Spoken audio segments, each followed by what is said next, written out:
నమస్కారం. Sunshine hospital సుఖీభవకు స్వాగతం. Powered by Ankura hospital for women and children Hyderabad.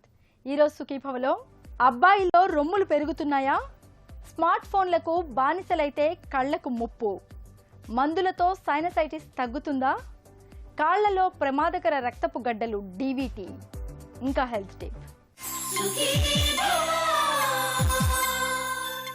అమ్మాయికి నిండైన స్తనద్వయం, అబ్బాయికి విశాలమైన ఛాతీ ఉండడం అనేది ప్రకృతి సిద్ధమైన శారీరక ధర్మాలు. అయితే ఇందుకు విరుద్ధంగా కొంతమంది అబ్బాయిల్లో అమ్మాయిలకు మళ్ళీ ఛాతీలో రొమ్ముల పెరుగుదల కనిపిస్తూ ఉంటుంది. ముఖ్యంగా టీనేజ్ అబ్బాయిల్లో ఈ సమస్య బాగా ఎక్కువగా ఉంటుంది. దీంతో అబ్బాయిలు అంతులేని ఆత్మన్యూనతకు లోనవుతూ ఉంటారు. గైనకోమాస్టియాగా పిలిచే ఈ సమస్యను తేలికైన ప్లాస్టిక్ సర్జరీల సాయంతో ఎలా సరిచేసుకోవచ్చో ఇప్పుడు చూద్దాం.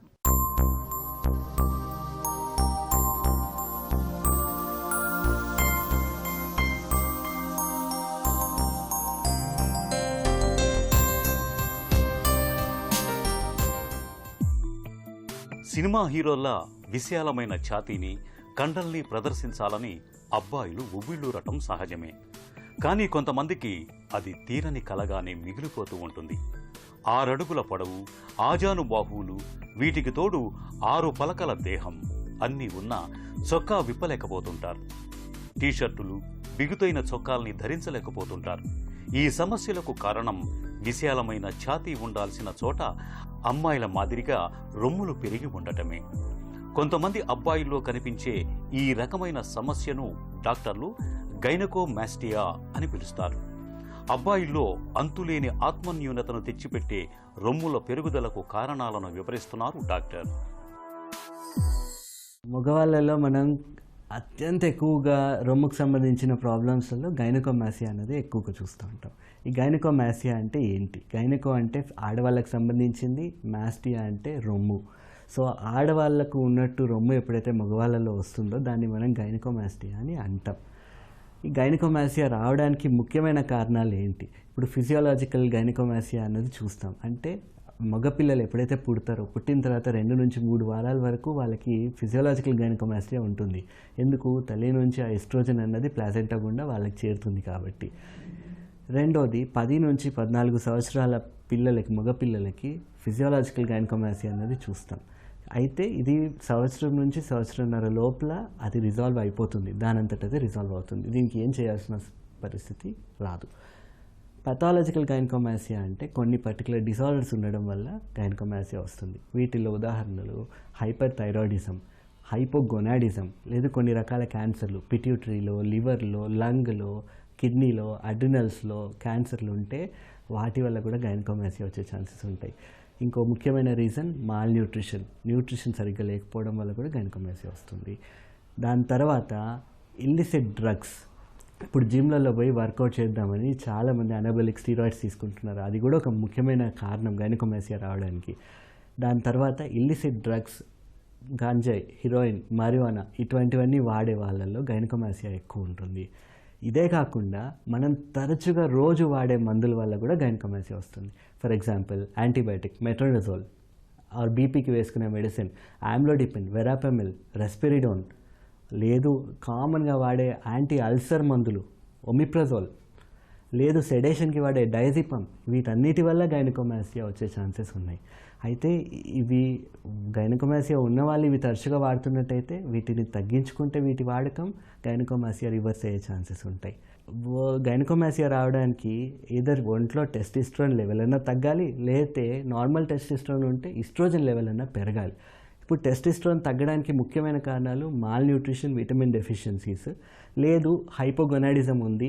మనం ప్రైమరీ హైపోగొనాడిజంలో టెస్టిస్ యొక్క సైజ్ తగ్గిపోయి దాని నుండి టెస్టిస్ట్రోన్ ఉత్పత్తి అన్నదే తక్కువగా ఉంటుంది. సెకండరీ హైపోగొనాడిజం, ఇప్పుడు కిడ్నీ ప్రాబ్లమ్స్ ఉన్నాయి, యూరియా అన్నది ఎక్కువ ఉంది, యురేమియా అసోసియేటెడ్ హైపోగొనాడిజం అన్నది చూస్తున్నాం. ఈ యూరియా ఎక్కువ ఉండడం వల్ల టెస్టిస్ యొక్క పనితనం తగ్గించేస్తుంది. సో వీళ్ళల్లో లో టెస్టిస్ట్రోన్ లెవెల్స్ ఉంటాయి. రెండోది టెస్టిస్ట్రోన్ నార్మల్గా ఉండి ఈస్ట్రోజన్ ఎక్కువ ఉండడానికి కారణాలు ఏంటి? మనం తీసుకునే ఫుడ్. ఇప్పుడు మనం తాగే పాలు ఎంత సేఫ్గా ఉన్నాయి, దాంట్లో ఎంత స్టీరాయిడ్ ఉంది మనకు తెలియదు. మనం తినే చికెన్, మటన్ దాంట్లో ఎంత స్టీరాయిడ్స్ ఉన్నాయో మనకు తెలియదు. ఇంకోటి వాటర్ తాగుతున్నాం ప్లాస్టిక్ బాటిల్స్లోంచి, అందులో కూడా జీనో ఈస్ట్రోజన్స్ ఉంటాయి. చాలామంది మగవాళ్ళు ఆల్కహాల్ తీసుకుంటారు, ఆ ఆల్కహాల్లో ఫైటో ఈస్ట్రోజన్స్ ఉంటాయి. సో మనం తీసుకునే ఫుడ్లో ఎంత ఈస్ట్రోజన్ ఉంది మనకు తెలియదు. సోయా రిలేటెడ్ ప్రోడక్ట్స్, టోఫు, ఇవన్నిటిలో ఈస్ట్రోజన్ చాలా ఎక్కువ ఉంటుంది. సో ఇప్పుడు ఆడవాళ్ళల్లో ఈస్ట్రోజన్ని ప్రాసెస్ చేసుకునే మెకానిజం ఉంటుంది, కానీ మగవాళ్ళు దే కెనాట్ ప్రాసెస్ ఈస్ట్రోజన్. దీనివల్ల యాక్చువల్లీ బరువు పెరగడము, రొమ్ము డెవలప్ చేసుకోవడం ఇవన్నీ అవుతున్నాయి. గైనకోమాస్టియా సాధారణ పరిస్థితికి భిన్నంగా అబ్బాయిల్లో కనిపించే ఈ రొమ్ముల పెరుగుదలను మైల్డ్, మోడరేట్, సివియర్ అని 3 రకాలుగా చెప్పుకోవచ్చు. కొంతమందిలో కేవలం కొవ్వు కణాలు పేరుకుపోవటం వల్ల రొమ్ములు పెరిగి ఉంటాయి. మరికొందరిలో మజిల్ హైపర్ట్రోఫీ అనే సమస్య కారణంగా ఛాతీ భాగంలో కండర కణజాలం ఎక్కువగా వృద్ధి చెంది ఉంటుంది. కొంతమందికి వంశపారంపర్యంగా కూడా రొమ్ముల్లో పెరుగుదల కనిపించే అవకాశం ఉంది. ఇలాంటప్పుడు మందులతో పాటు లైపోసక్షన్ సాయంతో కొవ్వును తొలగించటం, అవసరమైతే మైనర్ సర్జరీలు చేయటం ద్వారా రొమ్ముల్ని తిరిగి యథాస్థితికి తీసుకువస్తారు.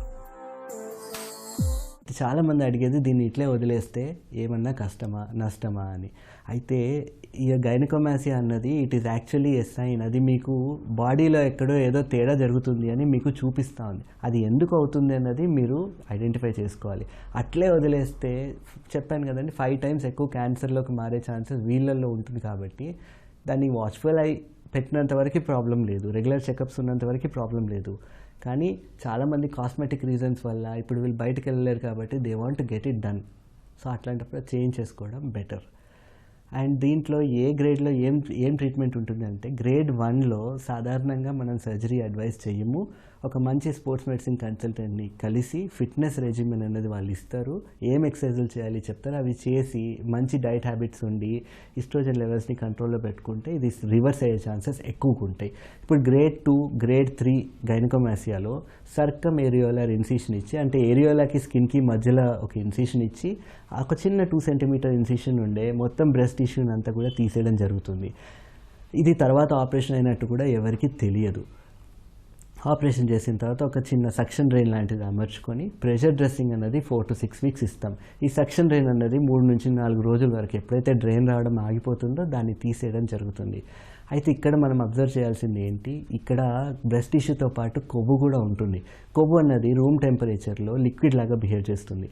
అండ్ ఈ గ్రావిటీ బేస్ కలెక్షన్ కింది వైపుకి వచ్చి చాలామందిలో ఒక క్రేటర్ లాంటి డిఫార్మిటీ రావచ్చు. ఎందుకంటే ఈ లిక్విడ్ లాగా మారిన ఫ్యాట్ కిందికి వచ్చి అది లేటర్ ఆన్ అది సాలిడిఫై అయిపోతుంది. సో అందుకే సక్షన్ డ్రైన్ తొందరపడి మేము తీయము. ఒకవేళ తీయాల్సిన పరిస్థితి వచ్చినప్పుడు ప్రెషర్ డ్రెస్సింగ్ ఖచ్చితంగా 4 to 5 weeks దాకా కూడా ఇస్తాం. ఒకవేళ ఇవన్నీ చేసినా కానీ కలెక్షన్ లాగా వచ్చి ఫ్యాట్ అక్యుములేట్ అవుతుందన్నప్పుడు simple techniques, finger rolling techniques నేర్పిస్తాం. అవి చేసుకుంటూ ఉంటే ఈ ఫ్యాట్ అనేది యూనిఫామ్గా డిస్ట్రిబ్యూట్ అయ్యి రేపొద్దున ఏం తెలియకుండా ఈజీగా ఉంటుంది. గ్రేడ్ 4లో ఉండి ఫుల్లీ డెవలప్ బ్రెస్ట్ లాగా ఉన్నప్పుడు సబ్ మ్యామరీ ఇన్సిషన్ ఇస్తాం. ఒక కొంచెం పెద్ద ఇన్సిషన్ ఇచ్చి రొమ్ము కింది భాగంలో ఆ బ్రెస్ట్ అంతా తీసేసి మళ్ళీ సేమ్ సక్షన్ డ్రైన్ వేసుకొని కనబడకుండా రిపేర్ చేసేస్తాం. కంగారు పడాల్సిన సర్జరీ కాదు, కాకపోతే దీన్ని అశ్రద్ధ చేయాల్సినంత చిన్నది కాదు. అబ్బాయిలో రొమ్ముల్ని తొలగించేందుకు సంప్రదాయక పద్ధతిలో లైపోసక్షన్ లేదా సర్జరీ చేసినప్పుడు చాలామందిలో ఛాతీ భాగంలో మచ్చలు మిగిలిపోవటం, చర్మం తిత్తులాగా కిందకు వేలాడుతూ ఉండటం, రొమ్ముల కింద ముడతలు అలాగే ఉండిపోవటం, కొయ్య కండలు పెరగటం వంటి సమస్యలు కనిపించే అవకాశం ఉంది. అయితే ఇటీవలి కాలంలో డాక్టర్లు చర్మంపై పెద్దగా కోతలు పెట్టకుండా మినిమల్ ఇన్వేజివ్ పద్ధతిలో ప్రత్యేకమైన టెక్నిక్లను పాటిస్తూ సర్జరీలు చేయటం వల్ల మచ్చలు, ముడతలు, కీలాయిడ్ల వంటి సమస్యలకు దాదాపుగా తెరపడింది. ఇప్పుడు సన్షైన్ హాస్పిటల్ సమర్పించు హెల్త్ న్యూస్ మీకోసం. మొబైల్ ఫోన్లతో రేడియేషన్ ముప్పు ఉందో లేదో ఇప్పటిదాకా ఖచ్చితంగా నిర్ధారణ కాలేదు. కానీ స్మార్ట్ ఫోన్ల శకం మొదలయ్యాక కళ్లకు మాత్రం సమస్యలు బాగా పెరిగాయని చెబుతున్నారు పరిశోధకులు. స్మార్ట్ ఫోన్లు ఊహించిన దానికంటే కళ్లకు ఎక్కువే చేటు చేస్తున్నట్లు, ముఖ్యంగా కళ్లను పొడిబారిపోయేలా చేస్తున్నట్లు బ్రిటన్ పరిశోధకులు ఒక తాజా అధ్యయనంలో గుర్తించారు. బ్రిటన్లోని బయోమెడికల్ సెంటర్కు చెందిన పరిశోధకులు 7 నుంచి 12 ఏళ్ల మధ్య వయసు ఉన్న పిల్లలపై పరిశోధన జరిపినప్పుడు ఈ విషయం వెలుగులోకి వచ్చింది. సగటున 3 గంటలకు పైగా స్మార్ట్ ఫోన్ ఉపయోగిస్తున్న పిల్లల్లో డ్రై ఐ డిసీజ్ కనిపిస్తున్నట్లు తేలింది. డ్రై ఐ డిసీజ్లో కళ్లలో తడి ఇంకిపోతుంది, కళ్ళు ఎర్రగా మారతాయి, కొన్నిసార్లు వాపు దురదలు కూడా రావచ్చు. అయితే స్మార్ట్ ఫోన్ను పక్కన పెట్టాక చాలా మందిలో డ్రై ఐ డిసీజ్ లక్షణాలు కూడా తగ్గుముఖం పట్టినట్లు పరిశోధకులు గుర్తించారు. ఈ నేపథ్యంలో పిల్లల్ని స్మార్ట్ ఫోన్లకు బానిసలుగా మారకుండా చూడాలని పరిశోధకులు సూచిస్తున్నారు. జలుబు చేయకపోయినా మనలో కొంతమందికి ఎప్పుడూ ముక్కులో బెరడా పెట్టినట్టుగా ఉంటుంది. ముక్కును పట్టుకుంటే నొప్పిగా ఉందని చెబుతుంటారు.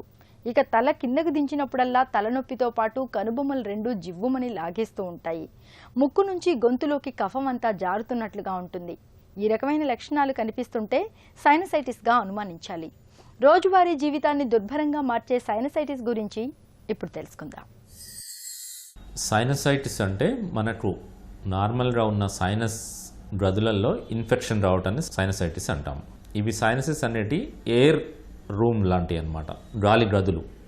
ఇవి ఉండటం వల్ల మనకు లైట్గా ఉంటుంది, హెడ్ హెవీగా ఉండకుండా మనకు నార్మల్గా దేవుడు అలా ఇచ్చాడనమాట. ఇందులో గాలి తప్పించి వేరే ఇన్ఫెక్షన్ ఫ్లూయిడ్ ఉన్నా, పస్ ఉన్నా, ఎలాంటి పాలిప్స్ అబ్నార్మల్ టిష్యూ ఉన్నా మనకు సైనసైటిస్ వచ్చే అవకాశం ఉంటుంది. ఈ సైనసైటిస్ వచ్చిన పేషెంట్స్ యూజువల్గా 2 రకాలు ఉంటారండి. ఒకటేమో అక్యూట్ సైనసైటిస్ అంటాము. ఈ అక్యూట్ సైనసైటిస్లో లక్షణాలు చాలా తీవ్రంగా ఉంటాయి. అంటే హై గ్రేడ్ ఫీవర్ ఉంటుంది, ముక్కు అంతా బ్లాక్ అయినట్టు ఉంటుంది, ముక్కు కారుతూ ఉంటుంది, చీమిడి పల్చగా హెవీగా వస్తుంటుంది, తల చాలా భారంగా ఉంటుంది. ఈ సిమ్టమ్స్ అన్నీ కూడా ఈవెన్ సింపుల్ కోల్డ్లో కూడా రావచ్చు. బట్ సైనసైటిస్లో ఆ సింపుల్ కోల్డ్లో వచ్చే ఇన్ఫెక్షన్స్ కన్నా ఎక్కువ వస్తాయి, సివియారిటీ పెరుగుతుంది. అలాగే క్రానిక్ సైనసైటిస్ అంటే దీర్ఘకాలిక సైనస్ ఇన్ఫెక్షన్ని సేమ్ సిమ్టమ్స్ తక్కువ తీవ్రంగా ఉంటాయి. అంటే జ్వరం వస్తుంది, తలం బారగా ఉంటుంది, ముక్కు బ్లాక్ ఉంటుంది, ముక్కులో కారటము అన్నీ ఉంటాయి. కానీ ఇవన్నీ సిమ్టమ్స్ చాలా తక్కువ రేంజ్లో. మందులతో సైనసైటిస్, అక్యూట్ సైనసైటిస్ని మనము మందులతో 100% తగ్గించవచ్చు. కరెక్ట్గా ఒక 1 week to 10 days antibiotics and other supportive treatment వాడితే ఈ అక్యూట్ సైనసైటిస్ అనేది తగ్గుతుంది. బట్ ఇదే అక్యూట్ సైనసైటిస్ మళ్ళీ వచ్చి మనకు క్రానిక్ సైనసైటిస్, దీర్ఘకాలిక సైనస్ లాగా మారితే మాత్రము అప్పుడు కంపల్సరీ మీరు ఈఎన్టీ డాక్టర్ని చూపించుకొని ఇది మోస్ట్ ప్రాబబ్లీ ఆపరేషన్ చేయాల్సి వస్తుంది. Only medical treatment for acute sinusitis. రక్తనాళాల్లో కొవ్వు గడ్డలు అడ్డం పడితే గుండెపోటు ముంచుకొస్తుంది, ఏకంగా ప్రాణమే ప్రమాదంలో పడుతుంది. అచ్చంగా ఇలాంటిదే మరొక సమస్య ఉంది. దాని పేరు డీవీటీ, డీప్ వీన్ థ్రాంబోసిస్గా పిలిచే ఈ సమస్యలో రక్తనాళాల్లో కొవ్వు గడ్డలకు బదులుగా ప్రాణాధారమైన రక్తమే గడ్డలుగా మారి అడ్డుపడుతూ ఉంటుంది. కాళ్లలోని రక్తనాళాల్లో ఎక్కువగా కనిపించే ఇలాంటి రక్తపు గడ్డలు ఒక్కోసారి రక్త ప్రవాహంలోకి కలిసి ఆపై ఊపిరితిత్తుల్లో కూడా చేరుతూ ఉంటాయి. ఇలాంటప్పుడు మొత్తంగా ఆరోగ్యమే విషమంగా మారుతుంటుంది. ప్రాణాల్ని ప్రమాదంలోకి నెట్టే డీవీటీ జబ్బు గురించి డాక్టర్ని అడిగి ఇప్పుడు తెలుసుకుందాం.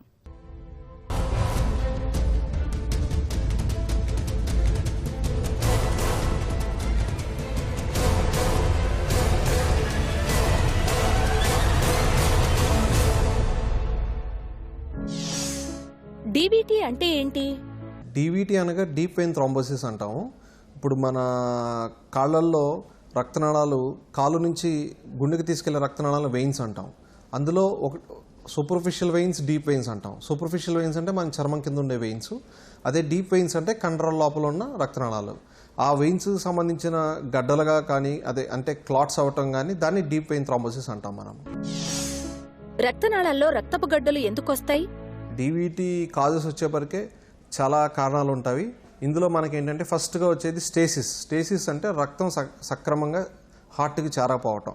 అంటే ఎగ్జాంపుల్ ఇప్పుడు మనం పేషెంట్ ఏదన్నా బాగా ఆపరేషన్ అయిన పేషెంట్స్లో కానీ, లేకపోతే ఆపరేషన్ కోసం వెయిట్ చేస్తున్న పేషెంట్స్లో కానీ, లేకపోతే కాళ్ళకి ఇన్ఫెక్షన్ అయ్యి హాస్పిటల్ అడ్మిషన్ అయిన పేషెంట్స్లో కానీ, వీళ్ళల్లో ఏంటంటే కాళ్ళల్లో కదలిక లేకపోవటం వల్ల గడ్డలు ఏర్పడే ఛాన్స్ ఉంటుంది. ఇంకొకటి వచ్చి రక్త నాళాలకి దెబ్బ తగిలితే అంటే ట్రామా అంటాం. అంటే ఇప్పుడు పేషెంట్కి ఎవరికైనా కాళ్ళకి దెబ్బలు తగిలినప్పుడు రక్తనాళాలకు కూడా దెబ్బలు తగిలినప్పుడు క్లాట్స్ ఫామ్ అవుతాయి. అలాగే కాకుండా రక్తనాళాల్లో రక్తం చిక్కబడటం అంటే విస్కాసిటీ పెరగటం అంటాం. ఇవి వంశపారంపరంగా వచ్చే జబ్బులు కొన్ని ఉన్నాయి. ప్రోటీన్ సి, ప్రోటీనేస్ డెఫిషియన్సీ కానీ, లేకపోతే హెరిడిటీకి సంబంధించిన యాంటీథ్రాంబిన్, తర్వాత ఫ్యాక్టర్ V లెడెన్ సంబంధించినవి, ఇవి కొన్ని మిగతా కారణాలు. ఈ 3 వాటి వల్ల ఒకటి గడ్డలు కట్టడం వల్ల రక్తనాళాల్లో దెబ్బ తగలటం వల్ల, ఇంకొకటి బెడ్ రెస్ట్ తీసుకోవటం వల్ల ఎక్కువ, దీనివల్ల డీవీటీ వస్తుందండి. కాళ్లలోనే రక్తపు గడ్డలు ఎందుకు ఎక్కువ? ఇప్పుడు మనకి చేతుల్లో కూడా డీవీటీ వస్తుందండి, కానీ కాళ్ళల్లో ఎక్కువ శాతం వస్తుంది. ఎందుకనగా ఏంటంటే కాళ్ళ నుంచి రక్తం గుండెకి వెళ్ళాలంటే అగైనెస్ట్ ద గ్రావిటీ పనిచేయాలి. దానికి ఏంటంటే మన పిక్కలు కూడా ఉపయోగపడతాయి. మనము పిక్కలు ఏంటంటే పెరిఫరల్ హార్ట్స్ అంటాం, అవి పంప్ చేయటం వల్ల కూడా రక్తం పైకి వెళ్తుంది. ఏంటంటే ఇప్పుడు చాలా చాలా లాంగ్ భాగము మనం రక్తం కింద నుంచి పైకి వెళ్ళటం వల్ల ఏంటంటే స్టేసిస్ అనేది ఎక్కువ కాళ్ళలోనే ఉంటుంది, కాబట్టి దానివల్ల కాళ్ళలో ఎక్కువ శాతం మనం డీవీటీ చూస్తాం. డీవీటీ జబ్బు ఎందుకు ప్రమాదకరం? డీవీటీ ఎందుకు ప్రమాదకరం అంటే, ఒకటి ముందుగా కాళ్ళల్లో వస్తుంది. కాళ్ళల్లో వచ్చినప్పుడు మనం ఇమీడియట్గా ట్రీట్మెంట్ తీసుకోకపోతే ఏమవుద్దంటే చాలా వరకు ఒక 50% వరకు ఇబ్బందికరం లేనివంటి క్లాట్స్ కాళ్ళ నుంచి గుండె ద్వారా లంగ్స్కి వెళ్తుంది. అది లంగ్స్లో బ్లాక్ చేయటం వల్ల ఏంటంటే బ్రీతింగ్ ప్రాబ్లం వచ్చి పల్మనరీ ఎంబాలిజం అంటాము. ఇది చాలామందికి ఇబ్బందికరం లేకుండా పల్మనరీ ఎంబాలిజం ఉంటుంది, కానీ ఏంటంటే 5 to 10% పేషెంట్స్లో ఏంటంటే చాలా ఇబ్బందికరంగా మారి బ్రీతింగ్ ప్రాబ్లం వచ్చి పేషెంట్ చాలా సిక్ స్టేజ్లోకి వెళ్తారండి. ఇప్పుడు ఈ పల్మనరీ ఎంబాలిజమే కాకుండా ఇప్పుడు పేషెంట్కి డీవీటీ వచ్చినప్పుడు మనం ఇమీడియట్గా ట్రీట్మెంట్ చేయకపోతే ఫ్యూచర్లో ఒక 2-3 సంవత్సరాల తర్వాత పోస్ట్ థ్రాంబోటిక్ సిండ్రోమ్ అంటాము.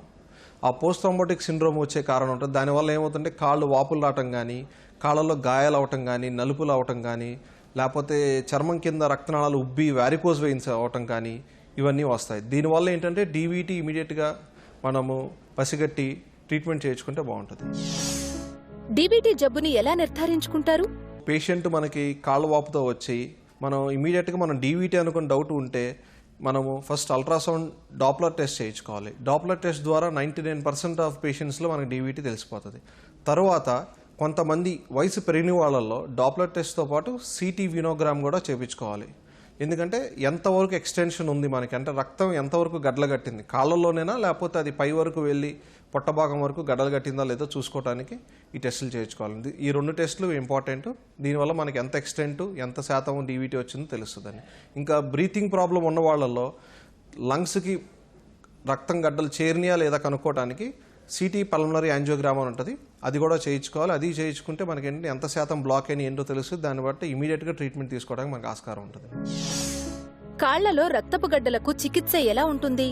డీవీటీ ఇంతకు ముందు వరకు ఏం చేశారంటే డీప్ వెయిన్ థ్రాంబోసిస్ వచ్చిన తర్వాత ఇంజక్షన్ల ద్వారా, ట్యాబ్లెట్స్ల ద్వారా ట్రీట్ చేసేవాళ్ళు. అంటే ఎలా అంటే ఇప్పుడు పేషెంట్కి డీవీటీ వచ్చిన తర్వాత ఒక రకమైన ట్రీట్మెంట్ కన్వెన్షనల్గా ఇంతకు ముందున్న ట్రీట్మెంట్ ఏంటంటే బ్లడ్ థిన్నర్స్ ఇవ్వటం వల్ల మళ్ళీ డీవీటీ రాకుండా ఉంటుంది. ఇప్పుడు ఉన్న క్లాటు శాతం పెరగకుండా ఉంటుంది. ఇది ఇంతకు ముందు ఇచ్చిన ట్రీట్మెంట్ అండి. తర్వాత దాన్ని 3 నుంచి 6 నెలల వరకు ట్రీట్మెంట్ ఇవ్వచ్చు, డిపెండ్స్ ఆన్ ద కాజెస్, దేనివల్ల వచ్చిందంట. అలా కాకుండా ఇప్పుడు మోడర్న్ ట్రీట్మెంట్ ఏంటంటే మనకి ఒక సన్న ఇంజెక్షన్ ద్వారా, సన్న ట్యూబ్ ద్వారా, అంటే కెథటర్ డైరెక్టెడ్ థ్రాంబోలైసిస్ అని ఉంటుంది.